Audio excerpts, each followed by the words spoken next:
Salut tout le monde. J'ai reçu une question hier soir qui me demandait comment trouver l'amour. Comment trouver l'amour. C'est pour ça que je suis là aujourd'hui en apéro conversation. Donc j'ai un petit apéro ici. Euh, et je voudrais essayer d'apporter quelques éclaircissements sur cette question que je suis persuadé beaucoup de gens se posent et vont se poser continuellement s'ils n'arrivent pas à distinguer l'amour véritable dans toutes les formes d'amour qui peuvent exister. Pour beaucoup, on peut penser que je m'appelle Lovejoy et donc je peux connaître la question, mais non, ça n'a rien à voir avec mon prénom. Même si du haut de mon âge, je peux estimer avoir assez d'expérience en la matière et que je peux parler de mes expériences. Mais ce que je peux en dire, c'est juste que il m'est arrivé de chercher l'amour, de chercher à savoir ce que c'est, à en avoir moi-même, cet amour-là. Je l'ai perdu. Je pense que j'ai perdu à cette bataille-là. J'ai cherché l'amour différemment plusieurs fois, ça n'a pas marché. Et puis un jour, j'ai décidé d'arrêter de chercher l'amour parce que il ne faut pas chercher l'amour. Il faut juste l'éprouver. Alors, pour en arriver là, je vais juste expliquer les trois formes d'amour que nous connaissons.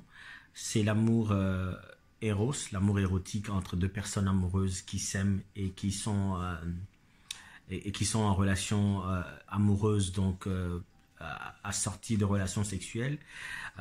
J'ai connu l'amour filié, c'est-à-dire l'amour d'un enfant vis-à-vis de ses parents ou d'un parent comme moi je le suis vis-à-vis de mes enfants, entre frères et sœurs ou entre amis. Et puis l'amour agapé, c'est-à-dire cet amour transcendant dont on attribue seulement le mérite à Dieu seul parce que il est le seul capable d'éprouver ce niveau d'amour-là. Ce que je veux dire aujourd'hui, c'est que la première erreur, c'est de chercher l'amour. Parce que quand on se pose la question de savoir comment trouver l'amour, on est déjà perdu. On a déjà perdu à cette bataille. Parce que l'amour, on ne le cherche pas, on le vit. Pourquoi est-ce qu'on devrait le vivre? Et pourquoi est-ce que des trois formes d'amour qui existent, c'est-à-dire Eros, Philie et Agapé, c'est la forme Agapé qui est la meilleure? Parce que Eros et Philie sont bâtis sur des dépendances. La dépendance vis-à-vis de l'être aimé, ou en tout cas entre l'être aimé et la personne qui aime, donc entre les parents et leurs enfants et vice-versa, entre les amis, entre les frères et sœurs, c'est bâti sur une forme de dépendance qui fait que ça induit une obligation d'amour. On ne peut pas ne pas aimer ses parents comme on ne peut pas ne pas aimer ses enfants et ainsi de suite dans une même famille. On vous oblige en quelque sorte à aimer l'autre. Ou en tout cas la situation vous oblige à aimer l'autre en fonction de la dépendance du lien que vous avez entre vous ou qu'on s'oblige à ce que cet amour soit réciproque, ce qui peut ne pas être le cas.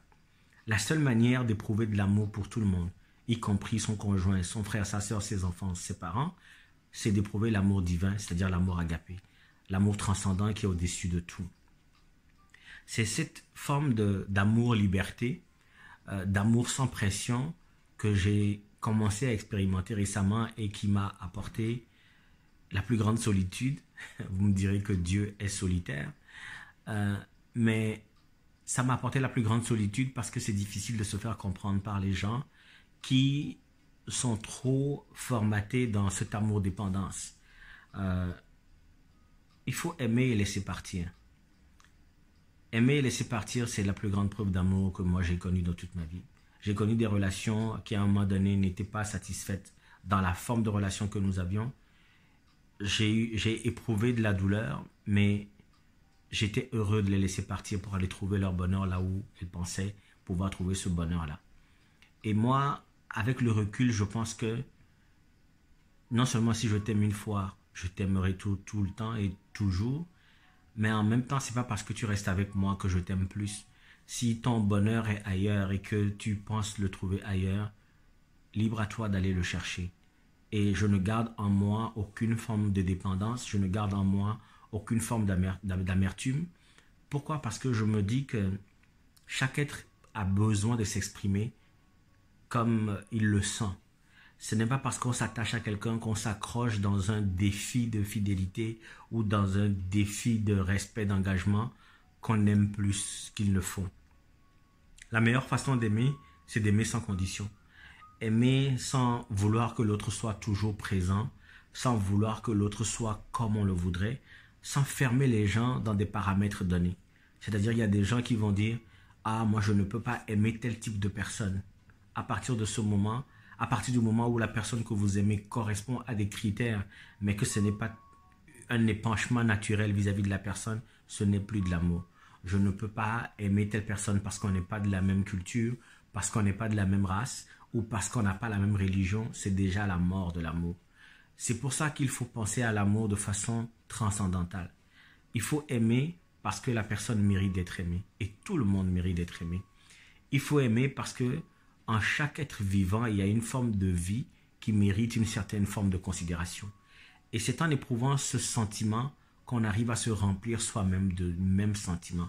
C'est arriver à se dire que on peut être seul, mais être rempli d'amour. On peut n'être avec personne ou voir la personne qu'on aime partir, la laisser partir et puis se dire, c'est pas grave. Si tu peux être heureux, là où tu es, ça me va aussi. Ton bonheur me rend heureux. Ce n'est pas un amour possessif. Ce n'est pas un amour qui va garder la personne parce que la personne remplit certains critères ou pire, remplit certains besoins. Quand on arrive à être dans ce genre de relation, ce n'est plus de l'amour, chers amis. C'est arriver donc à se dire, si je veux trouver l'amour, je dois exprimer l'amour. Exprimer l'amour en réfutant toute forme d'oppression, en réfutant toute forme de rejet, peu importe la raison sur laquelle ce rejet est fondé, mais en disant que peut-être que l'autre est en train de faire ceci ou réagir comme ça parce que la personne n'a pas la réponse. C'est très difficile et c'est très éprouvant, ce genre d'amour. Parce que notre chair, notre corps a besoin d'éprouver cette relation, d'être dans cette relation partagée où on a quelqu'un avec qui on éprouve de l'amour. On a besoin d'exalter nos sens dans la relation amoureuse ou dans la relation d'amour, peu importe, parce que le papa ou le parent veut être fier de son enfant et vice-versa. Et les frères et sœurs veulent être fiers de l'autre. Donc, il faut absolument que dans la relation, quelqu'un apporte quelque chose. Mais quand on aime quelqu'un où on a l'amour inconditionné, on est libre. C'est le summum de la liberté parce qu'il n'y a pas de dépendance, il n'y a pas d'attente et donc il n'y a pas de déception. C'est ce que je pense qu'on devrait faire. C'est à ça que moi je suis arrivé à un moment donné où j'ai la capacité de m'attacher à quelqu'un aujourd'hui, mais de l'aimer tellement profondément que j'en ai besoin tout le temps, tous les jours, besoin de voir la personne, de lui parler, etc. Et puis, à un moment donné où je vois que la conciliation devient difficile, c'est de laisser la personne partir et de se dire, peut-être que je n'ai pas réussi cette fois-ci à plaire à la personne ou à contenter la personne a besoin de plus. Si la personne veut partir, c'est pas grave, peu importe. La personne peut aller et je prie, ou en tout cas je souhaite à la personne de trouver cet amour véritable qui lui manquait chez moi. Et moi je dis, et c'est un conseil que je vous donne à vous tous, si vous réfléchissez très bien, vous verrez que c'est la seule façon d'aimer qui soit exempte de douleur. Parce que laisser partir, c'est très difficile. Parce qu'on possède, on s'accapare, on a le plaisir de la possession, le plaisir de la jouissance de la possession, à telle enseigne que si on ne sait pas faire, c'est l'autre ou l'être aimé qui en subit les effets néfastes. Parce qu'on met beaucoup de pression, on met beaucoup d'interdictions, on met beaucoup trop de présence, à telle enseigne que la personne même n'est pas capable d'exister. Alors que l'amour détaché, l'amour agapé, transcendant, nous permet de considérer la personne telle qu'elle est, avec ses défauts, avec ses qualités, mais aussi avec la possibilité de ne plus l'avoir demain. On se plaindra plus des déceptions, des ruptures, on se plaindra plus des décès et des morts, parce que à un moment donné, on se dit que ce que nous aimons en l'être que nous aimons, ce n'est pas sa présence, son action, mais c'est ce qu'il y a à l'intérieur de cette personne-là. C'est ce qu'il y a à l'intérieur de cet être-là qui nous remplit de joie, cette forme de vie qui existe, qui se meut en cette personne qui nous remplit de bonheur. Et quand on arrive à ce moment-là, là on comprend que l'amour, on n'a pas besoin de le chercher quelque part, dans des critères, dans le « je veux qu'il soit grand, beau et avec une barbe », ce que les filles font aujourd'hui. Je veux qu'il soit ou qu'elle soit belle avec des formes voluptueuses, etc. Ce que les garçons font pareil. Mais c'est d'arriver à se dire que je veux juste quelqu'un que je peux aimer pour ce que la personne est, pour la forme de vie divine qu'il y a dans cette personne, pour cette énergie-là qui fait que je peux la voir se mouvoir, parler, échanger avec moi, et puis être heureux que la personne existe. Et si jamais la personne décide de partir pour aller chercher quelque chose de préférable ailleurs, mais de se dire, c'est pas grave. L'amour, on ne court pas après, on le vit. C'est dans l'exaltation de cet amour à l'intérieur de soi, en s'aimant soi-même, en aimant les gens gratuitement sans rien en retour, que non seulement on se protège des ruptures, mais en même temps on est capable d'aimer longtemps, d'aimer toujours et d'aimer véritablement.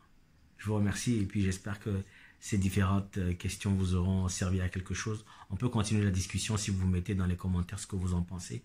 Posez-moi des questions peut-être pour renforcer la question et puis on va essayer d'aller encore de l'avant. Peace out.